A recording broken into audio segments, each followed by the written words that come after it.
Complication పేరు nephropathy. Nephropathy ఒక microvascular complication of diabetes. ఇది సింపుల్ గా చెప్పుకోవాలంటే రక్తంలో షుగర్ లెవెల్స్ పెరిగినప్పుడు ఈ పెరిగిపోయిన షుగర్ వలన అడ్వాన్స్డ్ గ్లైకేషన్ ఎండ్ ప్రొడక్ట్స్ అనే రసాయనాలు తయారవుతాయి.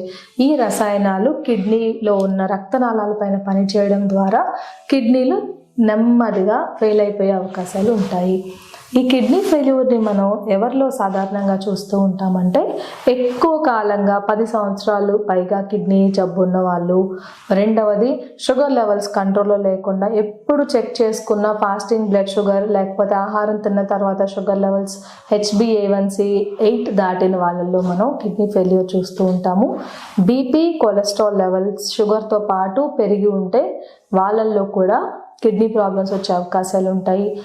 డయాబెటిక్ పేషెంట్స్ స్మోకింగ్ చేస్తే ఖచ్చితంగా కిడ్నీలు పాడైపోతాయి కాబట్టి షుగర్ వ్యాధి ఉన్న వాళ్ళు స్మోకింగ్ మానేస్తే మంచిది. ఫ్యామిలీ హిస్టరీ ఆఫ్ డయాబెటీస్ అంటే తల్లిదండ్రులకి షుగర్తో పాటు కిడ్నీ జబ్బులు ఉన్నా కూడా పిల్లల్లో కిడ్నీ జబ్బులు వచ్చే అవకాశాలు ఉంటాయి. కాబట్టి షుగర్ వ్యాధి ఉన్న వాళ్ళు షుగర్ లెవెల్స్ని కంట్రోల్లో పెట్టుకోండి, ఆహారంలో మార్పులు చేయాలి.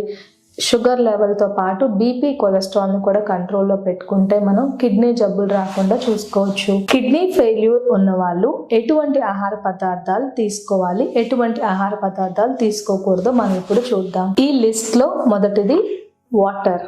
ఒక రోజులో కిడ్నీ పేషెంట్లు తీసుకోవాల్సిన నీళ్లు కొలుసుకుని మరీ తీసుకోవాలండి. ఎందుకంటే ఎక్కువగా వాటర్ తీసుకుంటే కిడ్నీల మీద భారం పెరిగిపోయి త్వరగా ఫెయిల్ అయిపోయే అవకాశాలు ఉంటాయి వీళ్ళల్లో.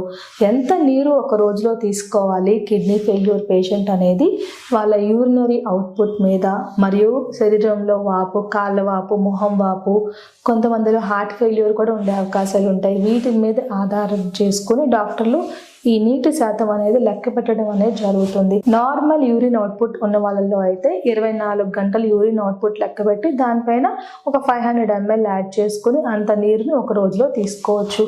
అది పూర్తిగా కిడ్నీస్ పాడైపోయిన వాళ్ళలో యూరిన్ అవుట్పుట్ చాలా తక్కువ ఉంటుంది. వాళ్ళైతే ఒక రోజులో 1 to 1.5 లీటర్ వరకు మాత్రమే వాటర్ తీసుకోవాలి. నీరు అంటే కేవలం తాగే నీళ్ళు మాత్రమే కాదండి, మనం తీసుకునే కాఫీ, టీ, పాలు, సాంబార్, రసం వీటన్నిటిలో కూడా వాటర్ కంటెంట్ ఎక్కువగా ఉంటుంది. కాబట్టి మీరు కరెక్ట్గా కొలుచుకొని తీసుకుంటే మంచిది. కిడ్నీ ఫెయిల్యూర్ ఉన్న వాళ్ళు కూరగాయలు తీసుకునేటప్పుడు లీచింగ్ పద్ధతి అంటాము. అంటే కూరగాయల్ని కడిగి బాగా దాన్ని సన్నగా కట్ చేసి నీళ్ళల్లో వేసి మరిగించి ఆ నీళ్ళని పారబోసి మిగిలిన కూరగాయ ముక్కలతో కూర వండుకొని తింటే మంచిది. కిడ్నీ ఫెయిల్యూర్ ఉన్న వాళ్ళు ఫ్రూట్ జ్యూసెస్ కానీ, కొబ్బరి నీళ్ళు కానీ, అరటి పండు కానీ తీసుకోకుండా ఉంటే మంచిది. ఎందుకంటే ఇందులో పొటాషియం లెవెల్స్ ఎక్కువగా ఉంటాయి. కాబట్టి కిడ్నీ ఫెయిల్యూర్ ఉన్న వాళ్ళు తీసుకోవాల్సిన ఫ్రూట్స్ జామకాయ, బొప్పాయి, యాపిల్, కొంతమంది పైనాపిల్ కూడా తీసుకోవచ్చు. కిడ్నీ ఫెయిల్యూర్ ఉన్న వాళ్ళు ఒక రోజులో ప్రోటీన్ కేవలం 0.8 grams per kg body weight వరకు తీసుకోవాలి.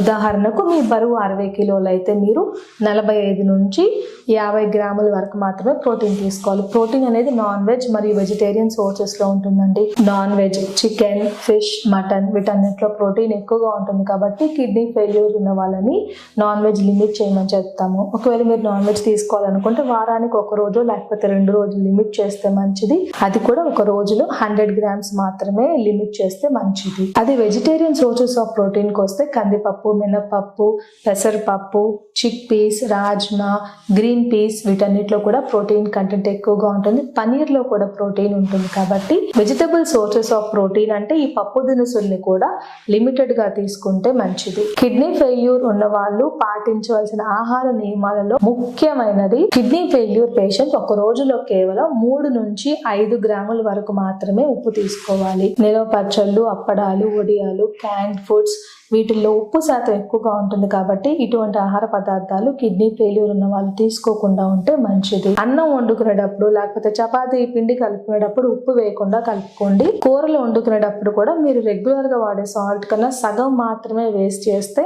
సాల్ట్ ఇంటేక్ ని మనం లిమిట్ చేసుకోవచ్చు. కిడ్నీ ఫెయిల్యూర్ ఉన్న వాళ్ళు స్టార్టింగ్ స్టేజ్ అంటే స్టేజ్ 1 నుంచి స్టేజ్ 5కి త్వరగా వెళ్లకుండా ఉండాలంటే మీరు ఖచ్చితంగా షుగర్ లెవెల్ని కంట్రోల్లో పెట్టుకోండి.